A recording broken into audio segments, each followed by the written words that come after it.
Kannur കൈതപ്രത്ത് K രാധാകൃഷ്ണനെ വെടിവെച്ചു കൊന്ന കേസിൽ ഒരാൾ കൂടി അറസ്റ്റിൽ. പെരുമ്പടാവ് സ്വദേശി സിജോ ജോസഫാണ് അറസ്റ്റിലായത്. കേസിലെ ഒന്നാം പ്രതി സന്തോഷിന് തോക്ക് എത്തിച്ചു നൽകിയത് സിജോ ആയിരുന്നു.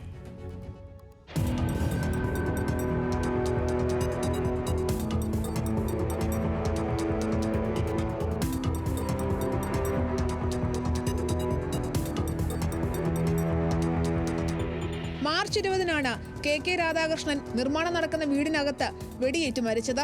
ഭാര്യയുടെ സുഹൃത്തായ NK സന്തോഷ് നാടൻ തോക്ക് ഉപയോഗിച്ച് വെടിവെച്ച് കൊലപ്പെടുത്തുകയായിരുന്നു. കൊലപാതകത്തിന് ഉപയോഗിച്ച് തോക്കെത്തിച്ചു നൽകിയത് പെരുമ്പടവ് സ്വദേശി സിജോ ജോസഫാണെന്ന സന്തോഷിന്റെ മൊഴിയുടെ അടിസ്ഥാനത്തിലാണ് പോലീസ് അറസ്റ്റിലേക്ക് കടന്നത്. തോക്കെത്തിച്ചു നൽകാൻ ഉപയോഗിച്ച കാർ പോലീസ് കസ്റ്റഡിയിലെടുത്തു. ഈ തോക്കുമായി ഓട്ടോറിക്ഷയിലാണ് സന്തോഷ് കൈതപ്രത്തെത്തിയത്. സ്ഥലത്ത് വെച്ച് മദ്യപിച്ച ശേഷം രാധാകൃഷ്ണനെ വെടിവെച്ചു കൊല്ലുകയായിരുന്നു. ചോദ്യം ചെയ്യലിന് ശേഷം തളിപ്പറമ്പ് കോടതിയിൽ ഹാജരാക്കിയ സിജോയെ റിമാൻഡ് ചെയ്തു. രാധാകൃഷ്ണന്റെ ഭാര്യയുമായുള്ള ബന്ധം ചോദ്യം ചെയ്ത വൈരാഗ്യത്തിലാണ് സന്തോഷ് കൊലപാതകം നടത്തിയത്. രാധാകൃഷ്ണന്റെ ഭാര്യ മിനിയെ പോലീസ് ചോദ്യം ചെയ്തിരുന്നു. ഇവർ താമസിക്കുന്ന വീട്ടിലെ വിറകുപുരയിൽ നിന്നാണ് പോലീസ് തോക്ക് കണ്ടെത്തിയത്. മിനിയെ ഇതുവരെ ഗൂഢാലോചന കേസിൽ പ്രതിയാക്കിയിട്ടില്ല.